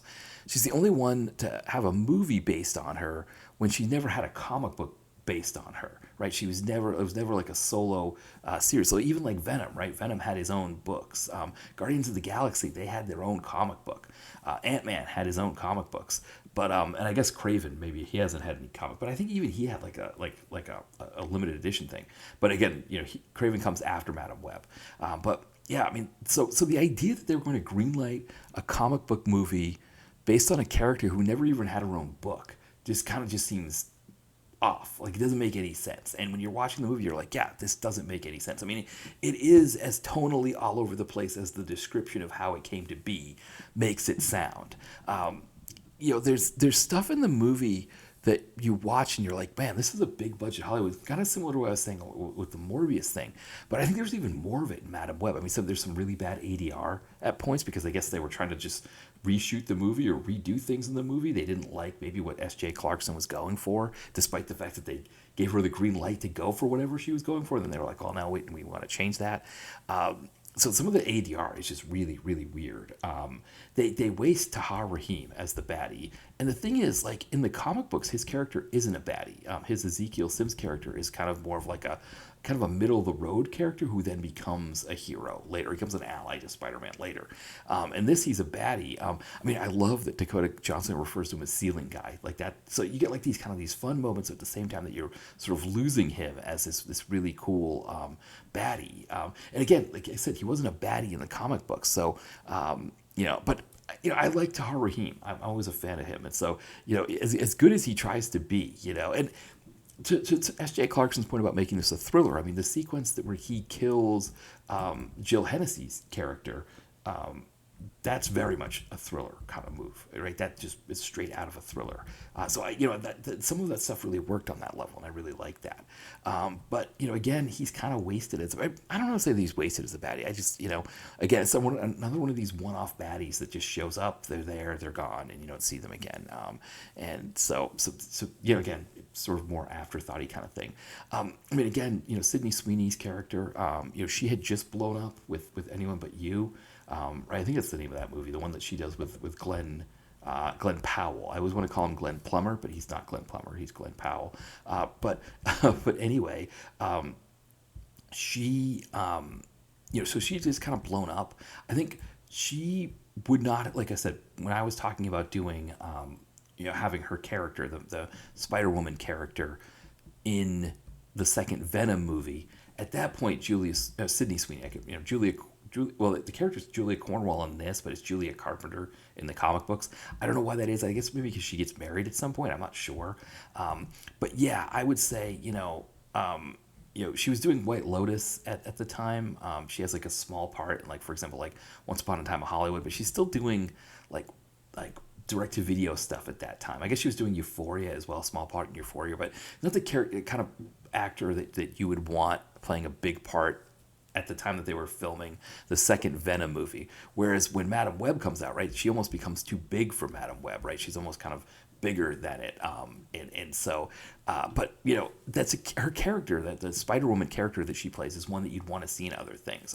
The other two actors, Isabella Merced and Celeste O'Connor, they're also playing future Spider-Women. And again, they're characters that you'd probably want to use in these other movies in another way. And so then what do you do? Are you saying that this movie should be like a prequel, right? That you're going to have all these Spider-Women doing these other things? Again, like if you're doing a prequel for all these other Spider-Women, I don't know that a movie is the way you do it, right? It's probably like a 2 or 3 part miniseries that's direct to streaming. Again, you bring Netflix into it. I guess at this time, when they made Madam Web, I think that was when they first started doing working with Netflix. So they could have put that together and had that work there. Now, the other thing that I should point out when it comes to doing TV series for them is that they were planning on doing a TV series on the Spider Silk character, the Cindy Moon character. I guess the idea was that she also gets bitten by a spider at the same time that Spider-Man or Peter Parker does, but she's like hidden away somewhere, and then she just emerges sometime in the future. So they were thinking about that, and then they were also going to do a TV series with Black Cat and Silver Sable. That was another movie, a TV series they were thinking. And I guess they were working with Amazon to put those on Prime. Nothing ends up happening with those. Maybe with Netflix, again, if with them working with Netflix, they those things could have new life. But Madam Web probably would work better as like a mini series kind of thing, maybe like a Continental on Peacock or something like that. If you're going to do it as a prequel for characters that you're going to be using later, if that's what the plan is to use these characters later, a movie doesn't work with that. So of course, I'm killing this thing while at the same time I'm saying it's not that bad. Again, it's probably in that C tier of movies. Again, some listing off some of those like kind of usual suspects of bad comic book movies. I don't put this below those. I don't think it's as bad as some of those bad ones. I don't think it's as bad as Catwoman or Elektra or that Fantastic Four reboot or some of the really really bad ones. But it does have some of the hokiness of say like that Corman Fantastic Four or the Albert Pyun Captain America. And I don't know that hokiness is what they were going for. I would say, like, especially comparing this one to Morbius, Morbius had those goofy moments of like the shat of the smoke or whatever when people were fighting, and then the whole thing with the bats when Morbius is calling the bats when he's fighting Matt Smith. But Morbius was more unremarkable than it was bad, whereas this just had these moments where you're just like, what are we doing? So then it's like this thing of like, where do you put a movie like this? Because if you're going with the S.J. Clarkson, it's a standalone movie. As a standalone movie, it has something you can kind of grab onto. It has some fun elements to it. But as part of like a Sony Spider-Verse without Spider-Man, which we say without Spider-Man, but Spider-Man is born in this movie. So technically, it's not without Spider-Man anymore. But this movie has no connection to the other 5 films in the series. So to that sense, S.J. Clarkson saying it's not, it's supposed to be a standalone, it's not connected to anything. Yeah, it doesn't really have any of those kind of connections, except for the fact that they're trying to shoehorn that, I guess this is supposed to be Tom Holland's character being born here. But yeah, it's kind of just all over the place. Now, again, if I'm saying we need to introduce Spider-Woman back in, the second Venom movie, this is probably Spider-Woman's solo film, right? Instead of doing Madam Web and doing some obscure character who, just to give you a sense of where she comes from, I think it's like 1980. She first appears in Amazing Spider-Man, and she's always kind of just been this character that just sort of is a backup character. Now, in the comics, she's like an elderly woman who has debilitating disease, is blind, she's a paraplegic, I think, or maybe quadriplegic. She's just in bed, but she can see things, right? She has the clairvoyant abilities. Here, right, she gets bitten by a spider, some kind of, which the interesting thing is like the spider bite piece. I think that's part of the Ezekiel Sims story, is that he's not bitten by a radioactive spider. It's just a spider that's giving him its powers. And that was the idea, was that Spider-Man also wasn't the fact that the spider was radioactive that gave him the powers. It was just the spider wanted him to have its powers before it died. That was the idea. So Ezekiel Sims is bitten by this, but then she gets bitten by the same spider, or her mom's bitten while she's giving birth or something, right? So that's how she gets the powers, but she gets different powers, right? She's not, ceiling guy or whatever. But yeah, in the comics, right, none of that is how she works. I mean, she does end up getting blind at the end of this movie, so they kind of bring that in. But yeah, it's not the same. It's very different from how she's developed in the comic books. And again, she's not someone that you would be basing a movie on based on how she was in the comic. I mean, she never had her own miniseries or anything like that. Now, the Spider Women that were brought in, they all come in at different times. So Julia Sweeney's one, she's Julia Cornwall in this, Julia Carpenter in the comics. She comes in the 80s, and one of the interesting things is, I guess I didn't realize this, but she has a black and white costume in the 80s as well. And I didn't know, I guess she was maybe the impetus for the black Spider-Man costume that becomes Venom. That I guess like they liked the look of her. And I guess Jim Shooter was still director of Marvel at that time. He liked the look of that costume for her and thought, oh, it'd be cool if Spider-Man had a costume like that too. And that's when they give him the costume. Now, her costume is not like a symbiote or anything like that. It's just, she's she's Spider-Woman with a black costume. That's really what it is. But she comes in the 80s, and then the Maddie Franklin Spider-Woman, who's played by Celeste O'Connor, she comes in the late 90s, and then the Isabel Merced, her character is actually Spider Girl, not Spider Woman. Anya Corazon, she comes in like the early 2000s, so they kind of were staggered in the comics, whereas in this they all just sort of joined together. And again, you get that babysitting element of the film that just kind of doesn't make a lot. Just kind of, yeah, it's almost like what was it? The Lost Continent, was that the MST3K movie with rock climbing? Or like when I had Mitch, the video vacuum on, when we were talking about Santa's Summer House, right? We talked about croquet, right? Playing croquet. It was like just kind of on and on. It's like this movie, it's like babysitting. That's like the big piece of this that just kind of extends the movie. I think if you're introducing characters like Sydney Sweeney's, the Julia Carpenter character, if you're introducing her in the second Venom movie, this is her solo movie here. And then maybe you sprinkle in some of these other Spider Women, Spider Girls, to kind of help her. And then, maybe they're going to be having their own movies, or they do their own things, or maybe they come in different ones. Maybe you don't have all of them at once. Maybe you have a couple.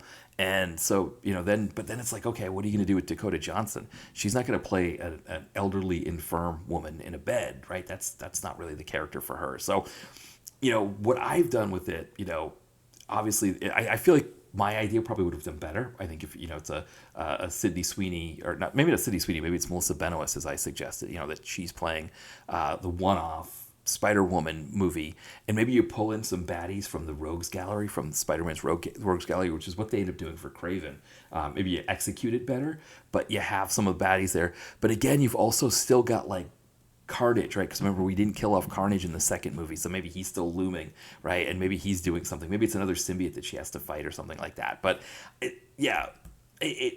obviously my idea does not give you anything near as fun as we get with this movie. So I don't know. It's not bad enough to be like in this bottom whatever list, but it is a kind of this fun movie with all of its flaws, with all the things it does well. When you put them together, it's just kind of something that I don't know. I found enjoyment, and watching it a second time, because again, this was the only one that I had seen before out of all of them. So watching it a second time here.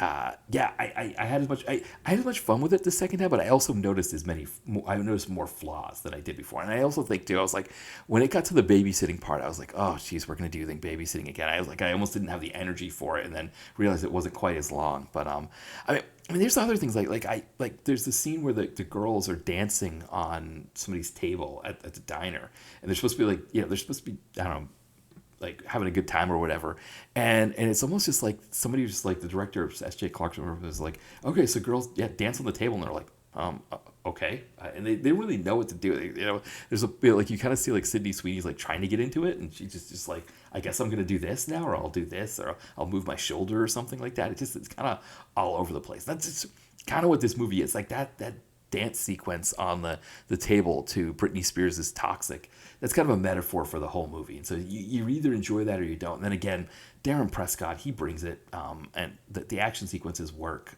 They're good.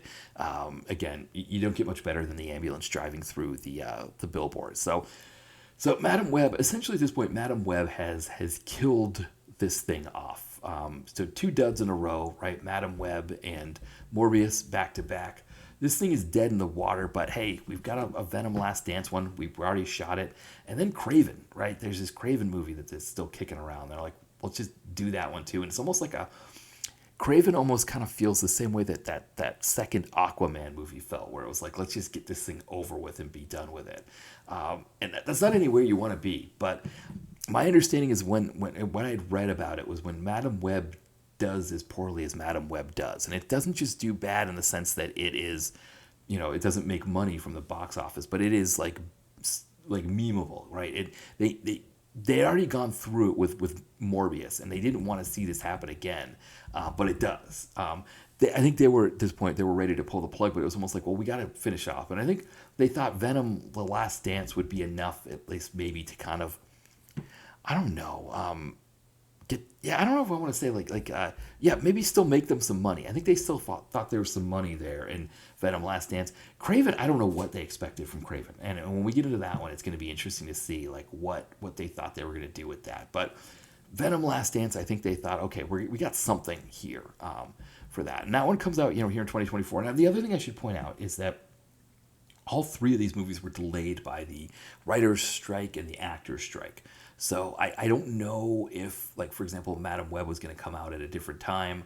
I mean, from Madam Web's standpoint, the delay actually should have helped them because Sydney Sweeney becomes a bigger deal going into 2024.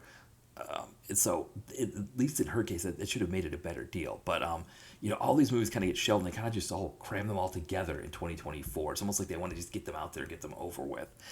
So we get into this last Venom movie. What do they call it? Venom: The Last Dance. And so we don't have Michelle Williams in this one. We do have Tom Hardy and Venom. It picks up where Far From Home leaves off with Venom and Tom Hardy in the MCU. They're talking to a bartender about Thanos and the blip and all that stuff, and then they just get zapped back to the Venom verse, the Tom Hardy verse or whatever. And at this point, they're being chased by the government, but then also the God Null is also after them, and the God Null sends these beasts to chase after Venom. And it's one of those deals where the beasts are just so powerful that like Venom can't defeat them. It's like it takes a whole bunch of symbiotes, and so we get this big finale with a whole bunch of symbiotes fighting against these beasts that they really can't beat. And it's like we see like all of these symbiotes just getting killed by these beasts, I don't know. It's just kind of whatever. Where would I have taken this movie? Because I guess you get the whole Null thing. It's kind of there, kind of afterthoughty, kind of not afterthoughty. I don't know. One of the things I read was that the creators of Null, they didn't know that he was going to be in this movie. So it's Donny Cates and Ryan Stegman are the ones who created Null. I believe they created him in the late 2010s is really where he's created. And the idea is that this Null god, he creates the symbiotes who then, I guess, turn on him and become, the symbiotes or whatever. And so I don't think they got any money for him being used in this movie. They didn't know he was being used in this movie. And to be honest, I don't even think you should be using him in this movie any more than you'd use like Thanos in the first Avengers movie. He should just be kind of off, maybe we find out that he's pulling Carnage's strings, right? Carnage should be the baddie in this movie. And we should have Spider-Woman here. We should have Morbius here. Everybody should be here fighting Carnage. That's what this movie really should have been. But it wasn't, right? It's just this third in a self-contained trilogy of movies. It is the most lackluster of the three, for sure. It's not as bad as, say, like Blade Trinity. It's probably more in line with like a Star Trek 3, except the only thing about makes Star Trek 3 better than this movie is that Star Trek 3 was kind of... Actually, I shouldn't say that. I was going to say that Star Trek 3 is just there to get us to Star Trek 4. In a way, this is kind of doing the same thing. This movie here, this is kind of the Star Trek 3 of this series. It's not even worried about the Sony Spider-Verse anymore. It feels like the whole point of this movie is just to get us to the to getting Venom into the MCU, right? So like, let's just make this movie good enough that it's not a complete flop, it's not a complete bomb, so that we can get Tom Hardy and Venom with Tom Holland in the MCU for the next Spider-Man movie, because I think that's what they want to do with that fourth Spider-Man movie. I had read that there was some back and forth, that Marvel wanted the fourth Tom Holland Spider-Man movie to be more grounded, more street level, get guys like Daredevil and Punisher in that movie, whereas Sony wanted to go big, and they wanted to bring Null, the god Null. They wanted to have Venom in. They wanted it to be a bigger, thing like that. And it sounds like Sony is winning out. And part of the reason why Sony is winning out is that Marvel needs wins as well. They did get a win with Deadpool and Wolverine, but for the most part, they're not finding the success that they wanted. And I think they think if we can go big and bring in Tom Hardy and have Tom Hardy's Venom team up with Tom Holland, that could really give us the win that we want. And I mean, that would probably be $1 billion earner unless it does something really bad. So I think it would work the way they want it to. And so I think this movie is getting you to that movie. And it does exactly that. I mean, it's, it's not a bust. It's not a bomb is what I want to say. And it's not amazing, for a budget of $120 million, it makes a little over, it makes like 475. So it's not a bomb in that sense. It makes it, over 3 times its budget back. And again, if you're budget is like around 100 million to go, not just south of 500 million isn't bad for that. So I think in that sense, I think they, I want to say like it's a good enough movie. It's again it's Star Trek 3, right? It does enough for Star Trek 3. There are some things about it that I didn't like, I should say. I was, I don't know, like I like the whole being chased by the between the army and then these big beasts that just can't be defeated by the symbiotes. I don't know. That just, to me, it's I don't know. It just gets to be obnoxious because it's just over and over again. You can't fight these beasts, and it's like you do everything you can to try to stop them, but you can't stop them. And it's like, well, why are we doing that then? And it kind of seems like a thing that they do with Venom a lot, is that he has to fight things that he can't defeat, but then he somehow defeats them. In this case, he uses like this big acid bath thing, and in a sense, I like it because it does kind of show that like defeating these beasts with the acid bath thing for a symbiote, right? That could like keep the one little piece of him available or something like that. So I guess it makes sense for them to try to have another movie. I mean, again, it's kind of like the way that Star Trek 2 kills off Spock and then brings it back in 3. You're kind of doing something similar here with that. So, yeah, but for me, right, again, the movie that I wanted this one to be, I wanted this to be kind of the big clincher on this whole thing. I wanted this to have everybody in it, and I wanted everybody to be fighting Carnage, and I think Carnage as a baddie still should have been there. I think you bring in some other symbiotes to have, team up with Carnage, and now everybody's got to team up with, you have Morbius, and you can have the Spider-Woman character that I invented, all those, hey, if you end up having Blade, right? Blade could be in this. You can have everybody here fighting against Carnage and the other ones. But that's not the movie that they wanted, right? They wanted a kind of a self-contained 3-parter. Again, the whole Null thing, I think, again, they're just trying to set it up for that next movie. So, I don't know. Yeah, I'm kind of all over the place here, but I think it's partly because this movie's all over the place, right? It's like, it feels like it's part of this Sony Spider-Verse thing, but really, this is their escape hatch, right? This is Sony's escape hatch to get out of there. And so you kind of feel bad for Kraven, which we're going to talk about here in a second, because it's almost like Sony's, with Venom, wasn't there one where Venom, I think it's this one, I think it's the third one, where he falls off a plane and then Venom kind of creates a parachute out of himself or something, and that's how he helps land when they're falling off the plane. Yeah, that's kind of what this movie does. That's what they're doing for Sony here, is they're just like, we're just going to get out of here, we're going to leave Morbius and Madam Web and Kraven, we're going to abandon you and leave you all behind, and while we ditch out and go to the MCU. Now, if that's what their ultimate plan is, I wish they could do something with Kraven and Morbius at least, and maybe with Madam Web too. I mean, with Sydney Sweeney at least, kind of, and the other Spider-Women.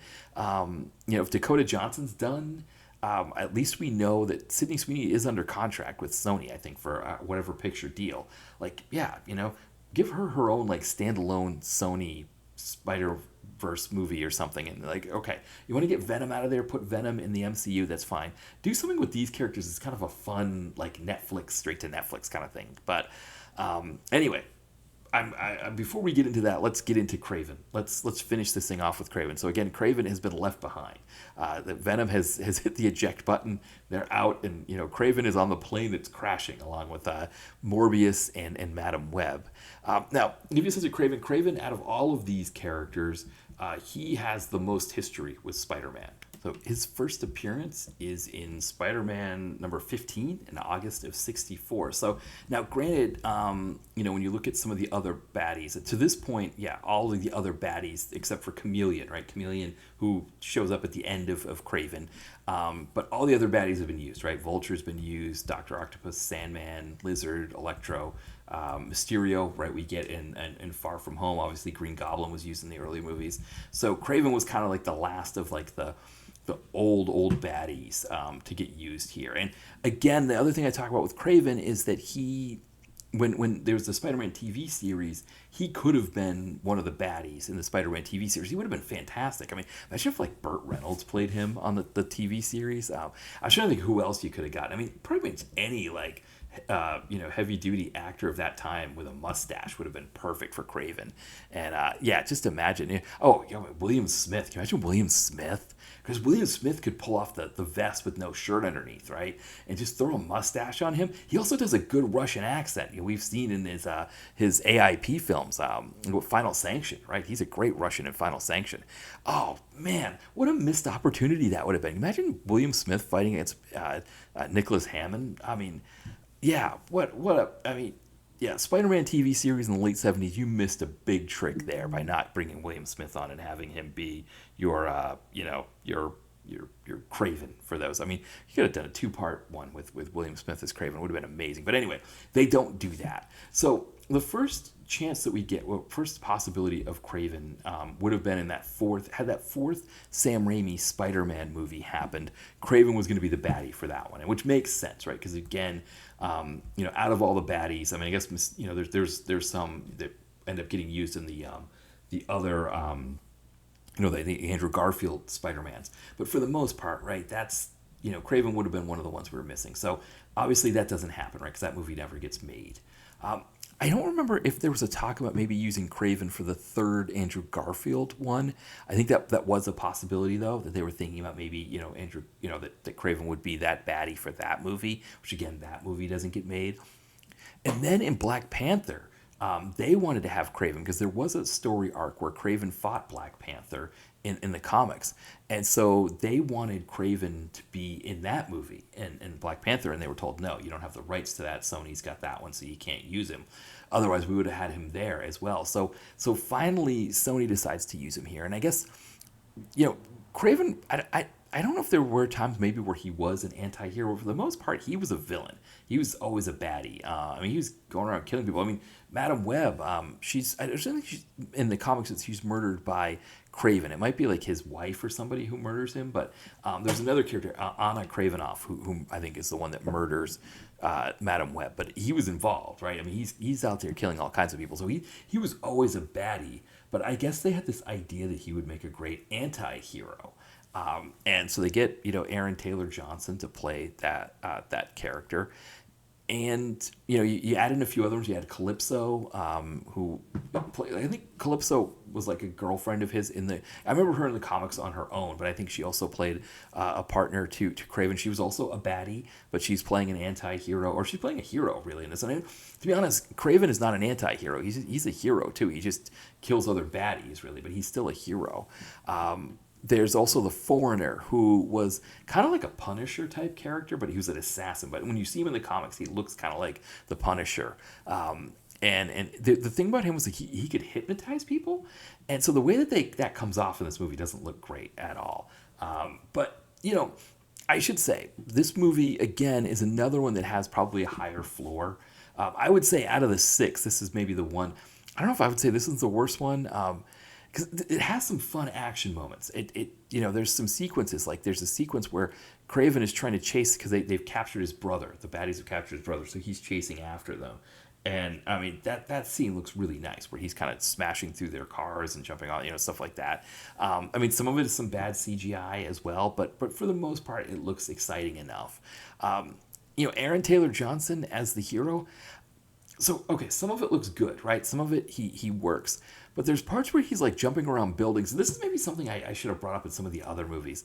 For whatever reason, whether it's Venom or Morbius or Kraven, when they jump up on buildings, they smash them. It's like they can't climb a building without doing damage to it, which I don't understand why that is. Like, why can't any of these characters climb up a building without smashing like the fixtures and things like that? It just it doesn't make any sense, but that's what they do. Some of that stuff looks a little ridiculous. And then he fights the Rhino, which that should be awesome, right? You're bringing one of the Sinister Six in to fight him, which technically Kraven's one of the Sinister Six too. And so that should be a really fun thing.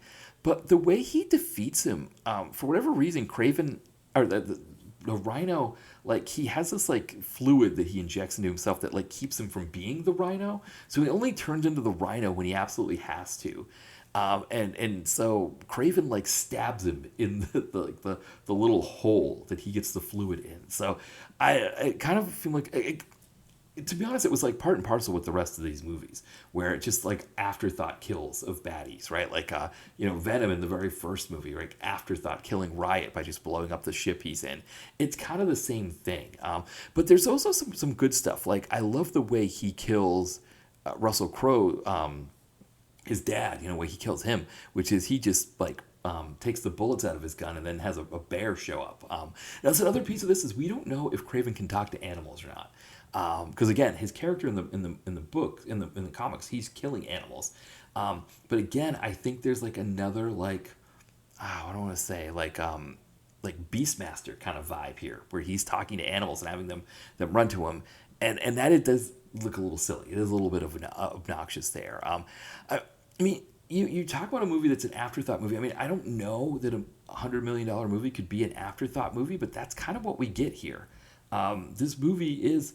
They really were just like, okay, Venom is going to be it's how it feels, right? And I don't. Again, this could have been a great straight to Netflix movie. It's going on Netflix now. I think it's going to find an audience there. What kind of audience, I don't know. Again, I think out of all the characters that they were making these movies of, obviously Venom was the one with the best following, and that's why they got 3 movies out of them. 3 movies that all did pretty well. It made sense. Morbius, I think, is the next one that, vampires, people like vampires. I think, you'd expect to do something a little bit better there. Again, that movie, it bombs, but it does better than the other ones, But then you start to get into the sauteed and wrong sauce stuff, right? Like, why were they thinking about Madam Web? Why were they thinking of doing a movie with Madam Web? Why were they thinking that Kraven would make a good hero? And again, I like Aaron Taylor Johnson as this hero. I like, the stuff that happens in the movie. I don't know that I needed it to be Kraven. I think I want Kraven to be a baddie. I want somebody to kill Kraven. I want Aaron Taylor Johnson. I don't know what the hero would have been that he would have been in this movie, but I want him to be a hero who's fighting Kraven. I want him to defeat Kraven. Or if Kraven is played by Aaron Taylor Johnson, I want him to be the one who's getting defeated by Sydney Sweeney or Melissa Benoist's Spider-Woman. That's more what I want. So I'm kind of split minds about Kraven, because as a movie, I don't think it's horrible. I don't think it's great by any stretch, but I don't think it's horrible. Again, it's another in that C tier. But for what I would have wanted, like if you were to say to me, like, hey, we're going to make a movie where Kraven's the hero, I'd be like, I don't think you should do that. I don't think it's a good idea. I don't want that. And so it's like kind of this sauteed and wrong sauce kind of thing. And in a way, it's kind of like Catwoman sauteed and wrong sauce. But it's like Catwoman was sauteed and wrong sauce from an execution standpoint, whereas Kraven is sauteed and wrong sauce from an idea standpoint. And so, from what I've read is that this is it. Kraven is supposed to be it for the Sony Spider-Verse movies. But then it's more like, no, Venom is kind of its own thing, and they're going to kind of transition that over there. And so maybe that's what's coming. Again, based on what we see with Captain America: Brave New World, that was a movie that it needed to make over $400 million to make its budget back. It didn't do that. Again, the budget was like $180 million. So it says $180 million on Wikipedia, but I feel like there were reshoots that made that budget go up higher than that, and it's saying it pulled in like $375 million. That's again, it's not enough, right? It's interesting that Wikipedia, they also said the Marvels cost $375 million to make. I know it didn't cost that much money. It's like $250 million. I wonder why someone would do that. I guess they want that movie to look worse than it was or whatever. But anyway, so if Kraven is done, I don't know how I feel about that. I want to see more Morbius. I want to see, as I talked about, we said Morbius versus Blade, I think would be a really great movie if that's the route they wanted to go down. With Madam Web, I don't know that I need to see another Madam Web movie, but yeah, give me Sydney Sweeney as Spider-Woman in a standalone movie that's direct to Netflix. These ideas that they talked about, like, Silver Sable and Black Cat having a TV series. Maybe instead of a TV series, again, they have direct to Netflix movies that could be fun. Spider Silk character, Silk, again, doing something with her. Kraven as an anti-hero, I mean, you've already established him. He's here now. I guess if they're going to do more movies, it could be interesting to bring him back. But I think maybe you table him for a little bit and you bring in some of the other characters. I mean, obviously, they also introduced Chameleon, who plays his brother, who's interested about it. I mean, the thing is that this movie does not feel like the end of something. It feels like they're going to continue the story. But on the other hand, from what all the things that we're hearing is that they're done. They're not making any more of these movies. And yeah, I don't know. The last thing I guess I would end on is I don't know what Sony expected from Kraven. The same way I don't know what they expected from Madam Web. At least with Morbius, I could look at Morbius and say, okay, you spend 80 million on that movie. You got Jared Leto. You got Matt Smith. You got a decent cast there. That movie should do something, right? You feel like you've got all the makings there. And, I think, again, there was the Jared Leto Schadenfreude aspect of it. There's the aspect of it that, like, comic book fans are big fans of Jared Leto. I was thinking April 2022, I think that was after the Omicron virus, or the Omicron variant had kind of gone through the country. Remember we were having those issues with the Omicron variant, and there's even talks about maybe doing lockdowns again or masking requirements, things like that. And it ends up not quite being that bad. I think partly because the Omicron variant wasn't as deadly, so it was very contagious, but it wasn't killing people to the same extent. But I was trying to remember if maybe there was a sense then too that was like Spider-Man No Way Home, right? People thought, okay, it's safe to go back to the theater again, but then maybe like early in the year, maybe there was some hesitation and people weren't going as much. But I don't know, because then a month later you get Doctor Strange Multiverse of Madness, and that does really well. So I guess no, right? I think Morbius just didn't connect with people enough. It was a direct to Netflix movie. But when I look at Madam Web, which again was a movie I had fun with, but when I look at Madam Web and I look at Kraven the Hunter, I don't know what the audience was supposed to be for those. I don't know what they thought was going to happen with those movies. I mean, in a way, the fact that Madam Web took on this second life as this kind of schlock cult following thing is more than maybe they should have gotten from this movie. I mean, the fact that it even has that life, it's again, I like the movie. I didn't say I hated it, but I don't know where the audience was for it. And I can say the same thing about Kraven.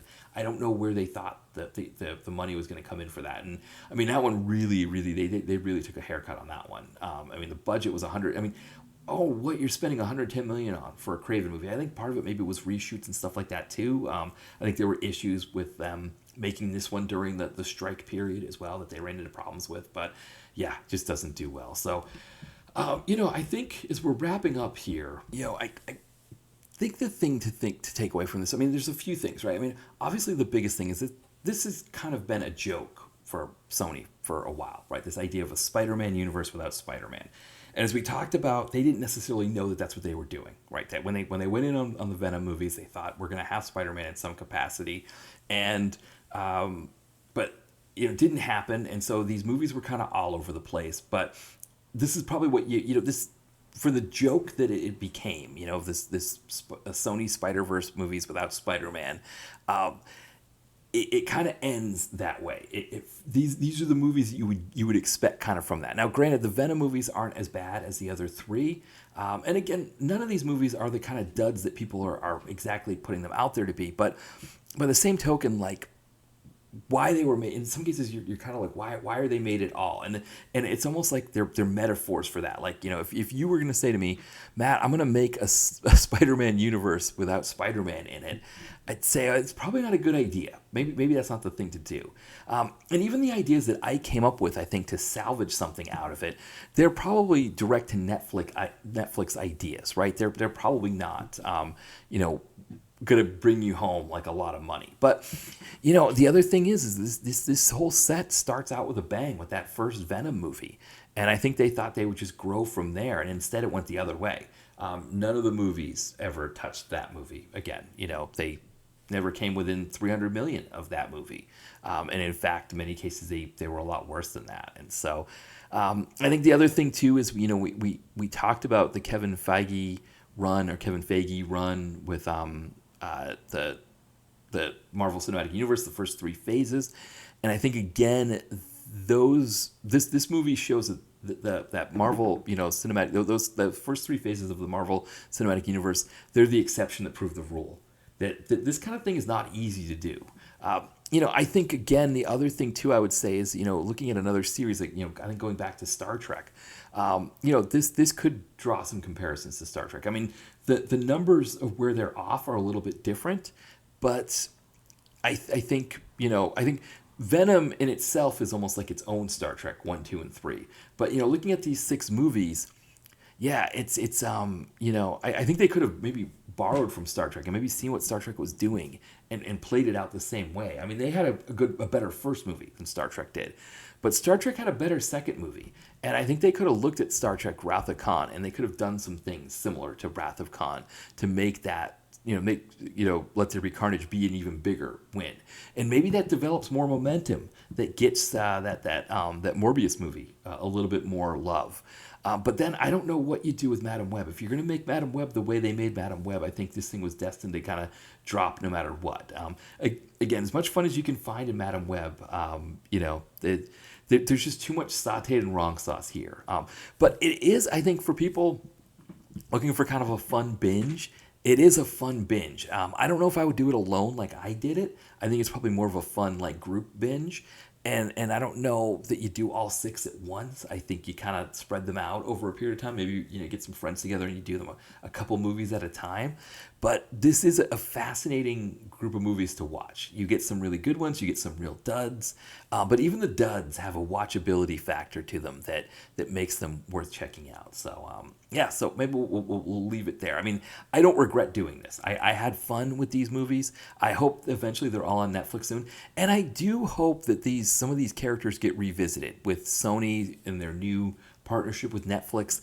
I hope they come back and revisit some of these with some direct-to-Netflix movies. I think between Netflix and Sony, they can pony up $100 million and put some stuff out there that is worth checking out, that would make people want to stick with Netflix, keep maybe up their subscription on Netflix, but at least be tuning in to watch that.